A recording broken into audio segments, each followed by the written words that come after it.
Kasus penangkapan seorang pemuda yang ditangkap oleh petugas kepolisian saat sedang menggelar acara pernikahannya berujung mendapatkan perlawanan hukum dari pihak keluarganya.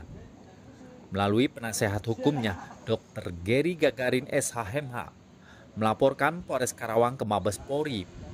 Keluarga juga membawa kasusnya ke Pengadilan Negeri Karawang, Jawa Barat untuk sidang pra-peradilan.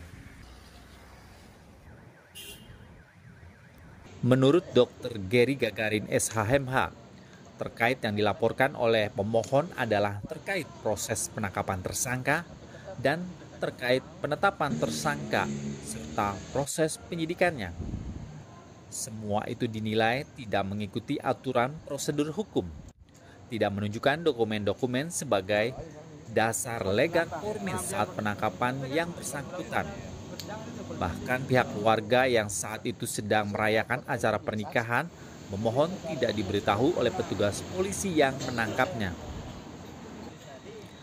Gary Gagarin, kuasa hukum pemohon, menjelaskan dalam sidang pra-peradilan atau prapid antara pihak pemohon dan termohon Polres Karawang pada sidang kelima pada Kamis 4 Januari 2024 mengagendakan pembuktian dengan memberikan dalil-dalil dan mendengarkan keterangan 3 orang saksi dari pihak pemohon. Sementara dari pihak termohon tidak menghadirkan satupun saksinya. Sebetulnya kasus ini berkaitan dengan klien kami, yaitu pemohon atas inisial AAM, itu dituduh melakukan atau diduga melakukan tindak kekerasan atau pengeroyokan. Nah, hanya saja ketika dilakukan penangkapan pada tanggal 30 November 2023 pada saat acara pernikahan di desa di desa Tanjung Bungin, Pakis, itu ditangkap oleh pihak kepolisian. Nah, pada saat ditangkap pihak kepolisian itu tidak ditunjukkan dokumen-dokumen sebagai dasar legal formil penangkapan dari yang bersangkutan. Bahkan pihak keluarga pun ketika berupaya meminta penjelasan atau dokumen resmi, itu dari pihak kepolisian yang melakukan penangkapan bilang nanti di polsek. Ketika dikejar ke polsek sudah tidak ada. Nah, ketika tidak ada itu ternyata diketahui ternyata sudah dibawa ke Polres. Nah, di situ sebetulnya ketika dilakukan penangkapan, klien kami pun tidak tahu melakukan apa karena tidak pernah dipanggil sebelumnya sebagai saksi ataupun sebagai terlapor. Sehingga kami merasa heran di sini, kenapa tiba-tiba dilakukan penangkapan tidak pernah dipanggil dan kami merasa ini seperti dugaan rekayasa perkara seperti itu. Nah, artinya di sini kami berusaha secara formal ada prosedur yang harus ditempuh ketika melakukan penetapan tersangka, penangkapan dan penahanan seperti itu. Jadi yang digugat SOP-nya aja? Iya, prosedur. Kalau kita bicara pra-peradilan kan sepertinya berkaitan dengan hukum acara.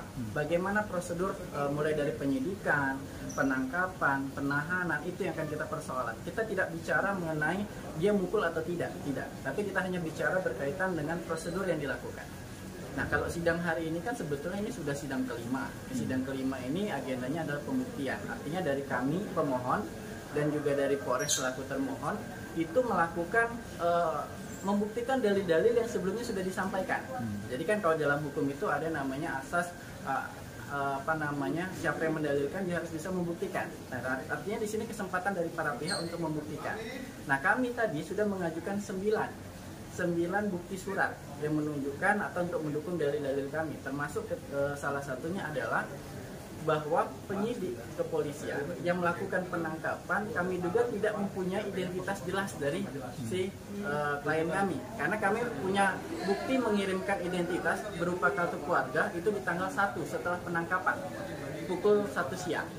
Nah, kemudian selain bukti surat kami juga menghadirkan 3 orang saksi. Nah, 3 orang saksi inilah yang melihat dan menyaksikan serta mengetahui terjadinya penangkapan. Dan tadi juga dari proses persidangan juga kita melihat atau menyaksikan bahwa memang para saksi ini tidak mengetahui kalau yang datang itu adalah penyidik kepolisian atau dari Polres.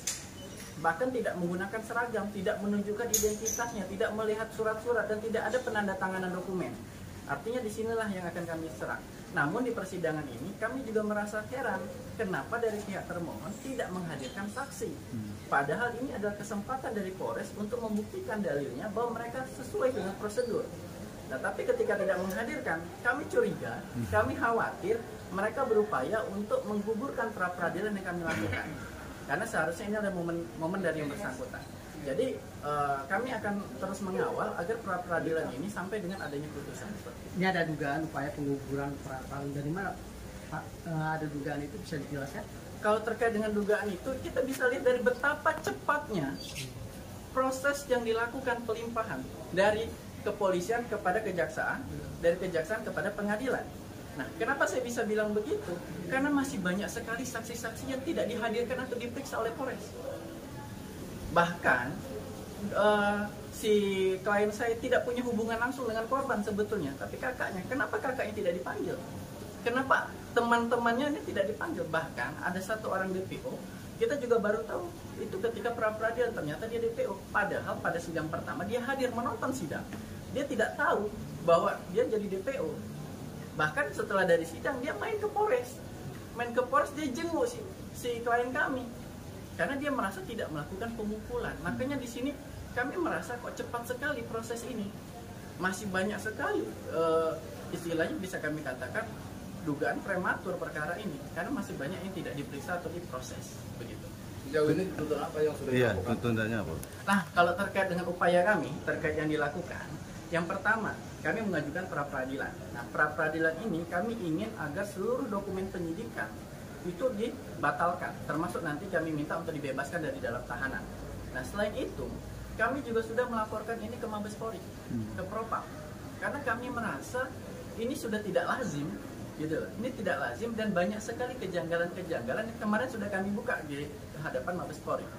Artinya kami tinggal menunggu laporan ini berlanjut dan mungkin akan ada langkah-langkah kami lainnya yang akan kami segera lakukan dalam waktu dekat, seperti itu. Kejadian ini kapan sih sebenarnya? Kejadian pemukulan ini? Justru kejadian pemukulan itu kalau tidak salah tanggal 10 Agustus. Artinya udah lama.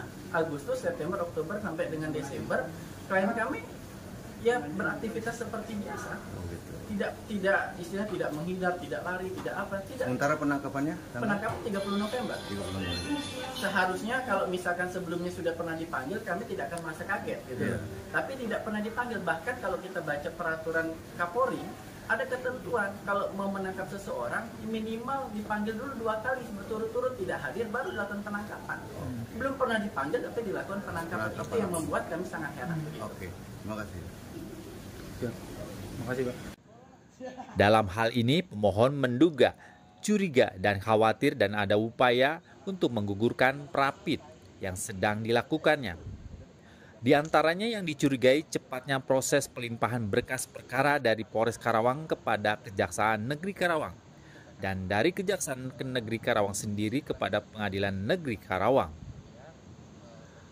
Dalam kasus Prapit ini, Gary menyampaikan tuntutan pihaknya.